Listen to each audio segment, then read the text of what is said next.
성도 여러분, 한 주간도 평안히 잘 지내셨습니까? 지난 한 주간 고난 주간이었습니다. 예수님께서 십자가의 길을 걸어가시는 고난 주간.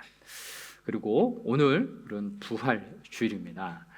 부활 주일은 우리 기독교의 교회력에서 가장 중요한 절기이기도 합니다. 예수님이 다시 살아나셨기에 우리의 믿음의 온전한 고백이 여기 있고 천국을 바라볼 수 있는 소망이 바로 여기 부활에 있다라는 것. 우리는 이 부활이 얼마나 소중한 것인지 우리의 인생을 통하여 또 우리의 삶을 통하여 경험될 수 있기를 바랍니다. 오늘 부활절에 관련된 오늘 본문 요한복음 20장은 막달라 마리아와 여인들이 예수님에게 간 장면입니다. 빈 무덤 사건입니다. 여러분, 빈 무덤은 무엇입니까? 시신이 있어야 하는데 시신이 없는 그런 무덤이 빈 무덤이라는 것입니다. 여러분, 우리말 속담에 엎친데 덮친다라는 말 들어보셨죠? 우리 아이들은 잘 못 들으시겠는데 엎친데 덮친다. 안 좋은 일들이 계속 일어난다라는 것이고, 설상가상이라는 한자어도 있죠. 눈이 왔는데 그 위에 뭐가 내리는 거죠? 서리. 눈이 왔는데도 서리가 더 내리는 것, 안 좋은 일들이 계속해서 반복되는 것. 오늘 본문에 나오는 이 마리아의 상황이 바로 이런 상황입니다. 바로 며칠 전, 오늘 우리로 따지면 금요일에 예수님이 갑자기 십자가에 달려 돌아가셨어요. 채찍을 맞으시고 십자가에 달리시는 끔찍한 사건을 금요일에 보았어요. 그리고 하루 이틀, 이제 3일째 되는 오늘 주일 아침에 무덤에 가보았더니 무덤이 비어있고 시신이 없었던 겁니다. 그토록 사랑했던 예수님을 마지막 가는 그 길을 다시 한번 장례를 위해서 예의를 갖추려고 갔는데 이런 마음이 슬픈 상황 가운데 빠졌던 것입니다.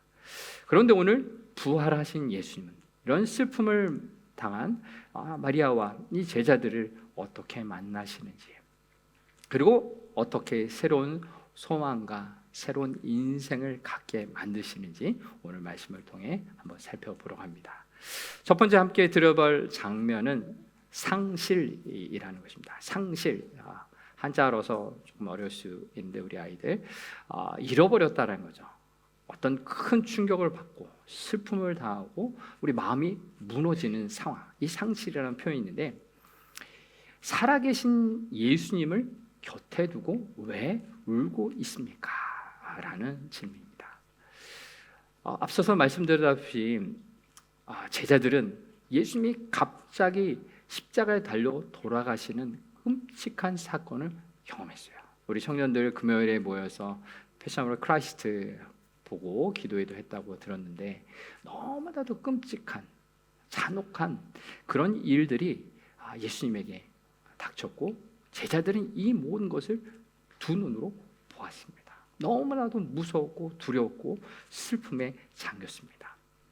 즉 예수님이 돌아가실 때 금요일 오후 늦은 시간 돌아가셨을 때 이제 해가 지니 이제 안식일 시작되어서 아무것도 할 수 없는 시간입니다. 바깥 출입도 멀리 하지 못하고 장례를 위해서 무엇을 할 수 없는 시간. 그래서 예수님이 그저 동굴에 무덤에 안치를 했을 뿐. 그리고 주일날 아침이 되었을 때 마리아와 여인들이 향품을 들고 와서 예수님의 마지막 가시는 그 장례를 치르고자 하는 것이요. 중동 날씨가 얼마나 덥습니까? 이미 3일이 되었으니 썩은 냄새가 나기 시작했을 텐데 준비해간 귀한 값진 향품을 몸에 바르고 몸을 닦는 그런 장례를 하러 갔는데 예수님이 보이지 않는 겁니다. 동굴 안에는 예수님이 감쌌던 세마포만 있었던 것이죠. 너무나도 슬픈 나머지 아무것도 보이지 않고 생각나지 않습니다. 그런데 이런 사실을 제자들에게 가서 알렸어요. 베드로와 요한이 달려가서 그 모든 사실을 보고 다시 돌아갔어요. 그럼에도 불구하고 이 마리아는 이 빈 무덤에 계속 머물러 있습니다. 그래서 오늘 본문이 요한복음 20장 1절에 이렇게 시작합니다. 안식 후 첫날 일찍이 아직 어두울 때, 이른 새벽에 동이 트고 있을 그 때에 닫혀버린 무덤 문 앞에 가서 예수님의 시신을 찾고자 하는 것이었습니다. 그런데 예수님이 시신이 없자 이 마리아의 모습은 어떻습니까? 11절의 모습입니다. 11절에 이렇게 됩니다. 마리아는 무덤 밖에 서서 울고 있더니 울면서 구부려 무덤 안을 들여다보니, 밖에 서서 시신이 없어져서 마음이 무너집니다. 엉엉 울고 있습니다. 그런데 무덤 안을 들여다보니 머리맡에 발편에 두 명의 천사가, 흰옷 입은 천사가 있었는데, 그 천사에게 그 천사가 왜 우느냐라고 물어봤을 때, 우리 주님의 시신을 어디다 두었는지 알면 말해달라, 나는 알지 못합니다 라고 이야기를 하고 있습니다. 13절의 고백이죠. 13절입니다. 천사들이 이르되 여자여 어찌하여 우느냐, 이르되 사람들이 내 주님을 옮겨다가 어디 두었는지 내가 알지 못함이니이다. 아멘. 마리아에게 있는 관심은 무엇이었습니까? 그의 관심은 예수님의 시신이 어디 있는지, 그의 눈으로 예수님이 돌아가신 것을 분명히 보았고 무덤에 들어가신 것도 보았어요. 그러니 당연히 무덤이 있으셔야 되는데 없으시니까 온통 신경을 어디로 갔느냐, 예수님의 시신에만 온통 신경이 써 있던 것입니다. 그래서 계속 시신이 어디 있는지 난 알지 못하겠습니다 얘기하고 있습니다. 그러고 나서 뒤에 예수님이 계시는데 예수님과도 똑같은 대화를 합니다. 예수님과도 우리 주님의 시신이 어디 있는지 알면 알려달라. 예수님을 생각하지 못하고 동산을 관리하는 동산치기로 생각했던 것입니다. 왜 이렇게 마리아에게는 예수님의 시신이 그렇게 중요했을까요? 사실 우리 인간적인 시각으로 보면은 당연합니다. 그토록 사랑했던 예수님, 그렇게 갑자기 돌아가실 줄 몰랐고 그렇게 끔찍하게 돌아가셨던 그 예수님, 장례도 제대로 치르지 못해서 지금 장례라도 하고 싶은데 그게 인간의 도리이고 인간의 사랑이라 생각해서 그렇게 했을 것입니다. 그러니 죽은 시신이라도 다시 되찾는 것이 그의 마음의 전부였을 것입니다. 그런데 분명히 오늘 보시면은 두 천사도 마리아와 대화하고 예수님도 마리아와 대화했습니다. 그런데 마리아는 전혀 예수님의 시신에만 관심이 있었지 부활하신 예수님이 곁에 있는 것조차 알아차리지 못했습니다. 이런 우리의 마음의 상태를 심리학적으로 뭐라고 표현하냐면 터널 시야, 터널 비전이라고 이야기를 합니다. 여러분, 어두운 터널에 들어가면 어떻습니까? 깜깜하죠. 아무것도 보이지 않아요. 그런데 어둠에 익숙해지면은 저 멀리 조그마한 빛이 보일 때가 있습니다. 아, 저게 출구구나, 저쪽으로 가면 되는구나 라고 생각하면서 나아갈 때 다른 것 전혀 신경 쓰지 않습니다. 저 멀리 있는 그 빛을 향해서만 가는 거죠. 내가 이곳에서 빠져나갈 길, 내가 생명을 얻을 길은 저길 뿐이야 라고 생각하게 되면 다른 것을 신경 쓰지 않는 것, 그것을 터널 시야라고 이야기합니다. 우리도 때때로 그런 일이 당하지 않습니까? 우리 학생들 이런 일을 당하는 경우 어떤 게 있을까요? 우리 청년들, 다른 거 신경 쓰지 않고 내 눈앞에 보이는 것, 취업이 그럴 수 있고 연애, 내가 사랑하는 사람하고 헤어지게 되면 다른 것도 보이지 않을 거예요. 또 그렇죠? 우리 인생 가운데 이런저런 내가 원하는 것, 그것만 보이기 때문에 다른 것이 보이지 않을 때가 있습니다. 바로 이 마리아가 그런 상황에 처해 있습니다. 그래서 예수님도 보이지 않았던 것이죠. 우리는 우리 인생을 살면서 이런 경우가 종종 많이 있습니다. 비록 마리아가 흘리는 그 눈물은 사랑의 눈물이고 예수님을 향한 그런 구별된 눈물이지만 그 눈물은 죽음에만 관심이 있었던 거예요. 죽은 시신이 어디 있느냐. 그래서 더 큰 부활이라는 눈앞에 계신 예수님이 계심에도 불구하고 그저 동산지기로 여길 만한 그런 부활이란 더 큰 현실을 알아차리지 못했던 것입니다. 우리의 상황도 그럴 수 있습니다. 내 문제가 해결되지 않아서 내 손에 쥐어진 것이 내가 원한 것이 아니어서 내가 원한 것만 바라보고 내가 하고 싶은 것만 바라보기 때문에 내게 주신 이미 부활의 선물을 곁에 주신 그 하나님의 놀라운 선물을 알아차리지 못할 때가 많이 있는 것입니다. 주님은 우리 곁에 이미 계십니다.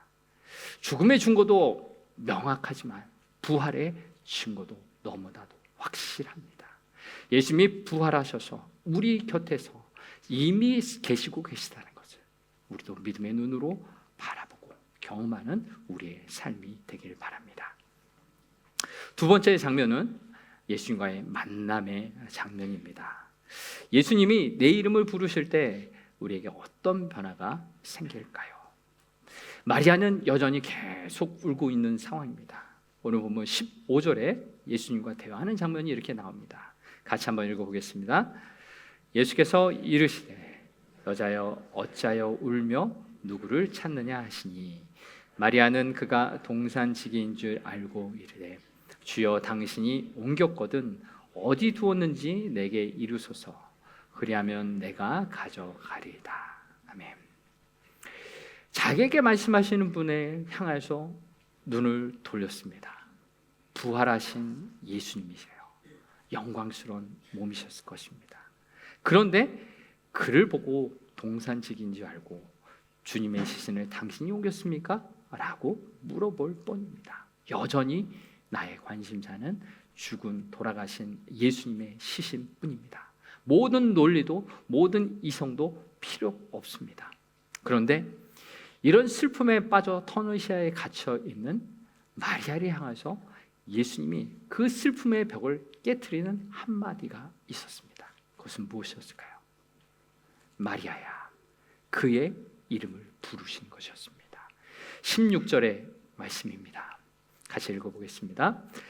예수께서 마리아야 하시거늘 마리아가 돌이켜 히브리 말로 라보니 하니 이는 선생님이라 말이라. 아멘. 예수님이 말씀하셨어요. 아직 알아차리지 못하고 있는 마리아에 향해서 마리아야. 지금 우리에게도 우리의 이름을 불러주신 줄 믿습니다. 우리 곁에 계시는 분 예수님, 우리의 인생의 수많은 문제들 속에 매여서 정작 부활하신 그 승리하신 예수님의 승리에 같이 합하지 못하는 우리를 향하여서 오늘도 우리의 이름을 불러주신 줄 믿습니다. 마리아야, 이렇게 부르시는 것이 마리아에게는 어떻게 들렸을까요? 세상의 많은 사람들은 귀신 들렸던 막달라 마리아라고 그렇게 불렀겠지만 예수님은 그렇게 부르시지 않으셨어요. 그의 있는 모습 그대로 하나님의 창조물인 소중한 마리아야라고 부르셨을 것입니다. 그의 인격을 받아주시고 그의 인생을 다 안아주시고 치료하시고 회복하셨던 예수님, 그 살아계신 예수님이 마리아야라고 불러주셨던 것입니다. 마리아는 그 마리아라는 말을 듣고서 알아차렸습니다. 아, 선생님이시구나, 나의 예수님이시구나 라는 것을 알아차렸습니다. 요한복음 10장 3절에 보면은 목자의 음성에 대해서 이야기합니다. 뭐라고 쓰였냐면은 선한 목자로서 자기 양의 이름을 각각 불러 인도하여 내느니라 라는 말이에요. 목자는 수많은 양들이 지나갈 때 양의 이름을 하나하나 부릅니다. 그러면은 아, 나의 목자의 음성이구나, 그 음성을 듣고 목자가 부르는 곳을 지나갑니다. 목자의 인도함을 받습니다. 이것이 하나님의 풍성한 사랑을 누리는 길이죠. 목자가 불렀을 때 양은 그 목자의 음성을 알아차리는 것. 절망 속에, 슬픔 속에 빠져서 터널시아에 갇혀서 내가 원하는 것만 바라보고 있었던 그 마리아에게 마리아야, 라고 부르는 이 음성이 그 터널 시야를 벗어날 수 있는 그런 생명의 길로 부르셨던 것입니다. 사랑하는 성도 여러분, 우리 인생에게 정말로 필요한 것은 무엇일까요? 우리도 열심히 일해서 돈 벌고 취업하고 결혼하고 잘 사는 것 정말로 바라겠죠. 그런데 우리 인생의 가장 중요한 것은 바로 오늘 마리아에게 마리아야 라고 불러주셨던 예수님이 나의 이름을 불러주시는 그 인격적인 만남이 시작되는 것이 너무나도 중요합니다. 돈 한 푼 벌고 더 많이 벌고 돈이야 이따가도 없는 것입니다. 그러나 내 인생에 나를 사랑하시고 나를 하나님의 그 사랑으로 인도하시는 그 예수님을 만난다는 것, 그 복음의 핵심은 나를 위하여 십자가에 죽으시고 부활하신 예수님을 만나는 것이 너무나도 소중한 것입니다. 예수님을 만날 때 나의 인생의 문제를 해결하시고 인도하시는 그 하나님과 함께 동행하는 길이 시작되기 때문입니다. 그렇습니다. 우리의 인생의 밤이 깊을 때 내가 얻는 것이 정답이 아니라, 내가 필요한 것을 갖는 것이 정답이 아니라 나를 가장 잘 아시는 예수님을 만나는 것. 예수님이 나의 음성을 불러주셨을 때 주님, 제가 여기 있습니다. 나의 모든 상황을 아시고 나의 형편을 아시는 예수님, 내가 여기 있습니다 라고 나아가는 것이 필요한 것입니다. 이 시간 우리 모든 성도님 축복합니다. 우리 모든 삶 가운데 동행하시고 내 이름을 불러주시는 예수님을 만나는 은혜가 날마다 있기를 원합니다. 절망 속에, 힘든 속에, 슬픔 속에 빠져 있을 때 내가 원하는 것을 얻어서 기쁜 것이 아니라 내 인생을 찾아오시는 예수님을 만나는 믿음의 눈이 열리길 축복합니다.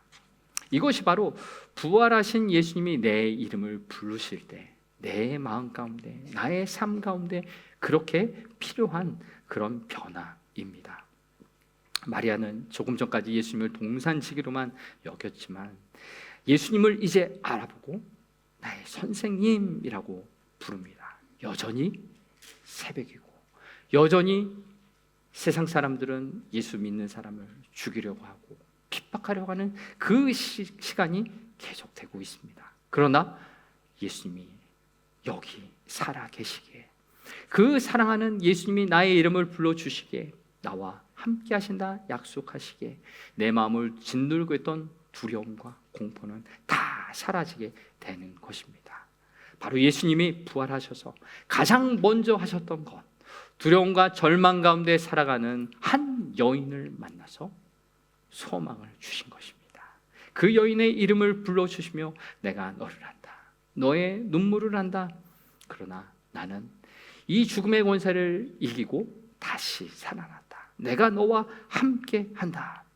이 주님의 음성은 무너진 그 마리아의 마음을 다시 일으키고 새로운 생명을 주시는 놀라운 순간이 된 것입니다. 사랑하는 성도 여러분, 오늘도 예수님이 우리 마음 가운데 오셔서 나의 이름을 불러주실 때 그 사랑하는 예수님과 함께 동행하는 우리의 삶이 되길 바랍니다. 깊은 인생의 밤을 걸어가고 있을 때 홀로가 아니라 예수님이 오히려 나를 등에 업으시고 걸어가시는 인생의 심한 폭풍 가운데 걸어갈 때 예수님이 그 날개로 품으시고 안으셔서 내가 너를 사랑한다라는 그 음성을 듣는 우리의 인생 되길 바랍니다. 마지막으로 세 번째 장면은 우리가 어떻게 살아야 될까? 삶에 대한 이야기입니다. 예수님의 부활을 경험했다면 어떻게 살아야 할까요? 마리아는 주님의 음성을 듣고 라보니라고 말하며 예수님 발 앞에 머뭅니다. 그리고 예수님을 조금 더 함께 하고 싶어서 그의 몸을 붙잡고 싶었던 것입니다. 그런데 예수님은 나를 붙잡지 말라, 네가 할 일이 있다라고 말씀하십니다. 오늘 본문 17절과 18절의 말씀 같이 읽어보겠습니다. 예수께서 이르시되 나를 붙들지 말라, 내가 아직 아버지께로 올라가지 아니하였노라. 너는 내 형제들에게 가서 이르되 내가 내 아버지 곧 너희 아버지 내 하나님 곧 너희 하나님께로 올라간다 하라 하시니 막달라 마리아가 가서 제자들에게 내가 주를 보았다 하고 또 주께서 자기에게 이렇게 말씀하셨다 이르니라. 아멘. 마리아는 지금까지 울고 있었습니다. 그런데 마리아야 라는 그 음성을 듣고 정신을 차리게 되죠. 나의 선생님 알아차리고 이제 예수님이 하신 말씀대로 살아가는 사람이 돼요. 사실 인간적인 입장으로 보면은 마리아가 예수님을 더 붙잡고 함께하고 싶었던 그 마음이 있었을 텐데 왜 어떻게 보면 매몰차게 예수님은 그렇게 너의 삶을 향하여 가라라고 말씀하셨을까요? 예수님이 그렇게 하신 이유가 있습니다. 예수님은 이 부활의 장소 빈 무덤에서 예수님을 만나는 이 신비로운 체험을 했지만 여기 이 체험만 머무지 말고 너의 삶으로 가서 예수가 살아났다라는 이 복음을 증거하라 라고 말씀하신 것입니다. 절망 가운데서 새로운 사명을 허락해 주시죠. 살아가야 할 이유와 목적을 허락해 주신 거죠. 이것이 우리 인생에 정말로 필요한 것입니다. 우리 학생들 좋은 학교 가고 좋은 직장 가고 결혼도 하고 좋습니다. 중요하죠. 그런데 그것을 통해서 우리는 무엇을 할 것인가 생각해 봐야 하는 거죠. 우리의 인생 가운데 해야 될 것이 무엇입니까? 주님께서 주시는 사명을 붙드는 것. 내가 왜 이 땅에서 살아갑니까? 하나님이 나를 이곳에 보내신 이유, 우리 가정과 삶의 자리에 보내신 이유가 무엇입니까? 그 사명을 아는 자가 정말로 복된 삶을 살아가는 것입니다. 오늘 본문에서 마리아에게 예수님은 말씀하셨어요. 나를 붙들지 말라. 그리고 너의 삶의 자리에 가서 받은 은혜를 나의 말을 전하라 라고 말씀하셨던 것입니다. 예수님이 부활하셨다는 사실 너만 알지 마. 지금 많은 사람들이 모르고 있어. 죽은 것으로 끝났어. 실패자로서 끝났어. 그것만 알고 있어. 그러나 그것이 아니야. 죽은 것이 끝난 것이 아니라 다시 살아난 것이 하나님의 능력이요 하나님의 구원의 역사라는 것, 복음을 증거하며 살아가라 라고 말씀하셨던 것입니다. 즉 슬퍼하던 한 여인을 복음을 증거하는 부활의 첫 선교사로 파송하셨던 것입니다. 너무나 놀랍지 않습니까? 당시 증인으로 여겨지지 않았던 한 여인을 부활의 첫 선교사로 보내셨던 것입니다. 바로 받은 은혜 흘러보내라 라는 것입니다. 여러분, 받은 은혜 보내지 않으면 고인물이 됩니다. 고인물 아시죠? 물이 흘러가지 않아서 고여 있어요. 그런 고여있는 물은 어떻게 됩니까? 네, 썩죠. 썩은 물이 됩니다. 고인물, 썩은 물이 되지 않기 위해서는 날마다 생명의 생수 되시는 예수님과 함께 살아가야 합니다. 고인물처럼 살아가는 내 인생 가운데 예수님의 말씀이 흘러오고 예수님의 말씀을 흘러보내는 그런 사람이 되어야 우리는 썩은 물이 되지 않는 것입니다. 한번 따라해 보실까요? 고인물이 되지 맙시다. 고인물이 되지 맙시다. 또 썩은 물이 되지 맙시다. 썩은 물이 되지 맙시다. 네, 우리가 잘 아는 것인데 우리는 삶으로 실천해야 합니다. 그래서 마리아에게 이렇게 말씀하신 거예요. 나를 붙잡지 말라. 너의 삶으로 가서 우리 형제들에게 내가 살아났다는 것을 말하라 라고 말씀하신 거예요. 복음은 무엇입니까? 너무나도 단순한 것입니다. 18절에 마리아가 제자들에 가서 뭐라고 했습니까? 내가 주를 보았다. 이게 뭐 신학적인 대답입니까? 성경적인 대답입니까? 그렇지 않습니다. 뭐 준비가 되어서 뭐 화려한 수식어로 말하는 것이 아니라 고급 얘기를 하는 것이 아니라 단순합니다. 복음은 너무나도 단순해요. 명료해요. 그러나 강력합니다. 복음 자체에 능력이 있기 때문입니다. 사랑하는 예수님이 우리와 함께 하셔서 내가 만난 그 예수님, 나의 삶 가운데 함께하여 주시는 예수님, 내가 들은 예수님의 말씀 들은 대로 말하면 됩니다. 들은 대로 살면 됩니다. 이것이 복음의 단순한 원리, 명료한 원리, 그러나 파워풀한 하나님의 능력의 말씀인 줄 믿습니다. 사랑하는 성도 여러분, 오늘 부활절 아침입니다. 우리에게도 오늘 예수님이 함께 하십니다. 우리에게 말씀하십니다. 여기만 머무지 말고 세상으로 가라. 삶의 자리에서 내가 살아났다는 것을 이야기하라, 선포하라 라고 말씀하십니다. 여전히 마리아가 살았던 그 당시에 여전합니다. 예루살렘의 공기는 차갑고 로마 군인들은 위협적입니다. 상황은 하나도 변하지 않았습니다. 오히려 예수님이 다시 살아났다는 것을 말하는 순간 더 어려움에 처해질 수도 있습니다. 그런데 내가 경험한 것 말할 수밖에 없습니다. 내가 경험한 그 기쁨 전할 수밖에 없습니다. 감사와 기쁨이 넘쳐나는 사람을 막을 수가 없는 것입니다. 우리 인생 가운데 이러한 영적인 회복이 일어나길 원합니다. 영적인 은혜가 충만히 부어져서 은혜가 흘러가는 삶의 축복의 통로로 귀하게 아름답게 쓰임받기를 원합니다. 이것이 바로 여러분을 여기에 보내신 하나님의 이유입니다. 하나님의 우리에게 주신 사명입니다. 이것을 붙들고 살아가는 삶이 되길 바랍니다. 말씀을 마무리하도록 하겠습니다.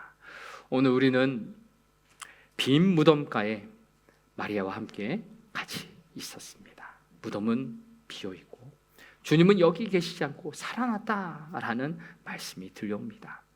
이제 우리의 울음을 그치십시오. 슬픔을 그치십시오. 마리아가 처했던 그 터널 비전, 그 터널의 앞에 있는 그 자기가 원하는 것만 바라보는 그 삶에서 이제 나의 이름을 불러주시는 예수님의 음성을 듣고 내가 살아가야 할 그 길을 발견하시기 바랍니다. 나의 아픔과 슬픔을 아시고 이해하시고 여전히 나와 함께 계시다라고 약속하여 주신 그 약속의 말씀을 붙들고 오늘도 삶의 자리에서 내가 주를 보았다라고 증거하며 주님의 사랑을 증거하는 믿음의 길을 걸어가시길 바랍니다.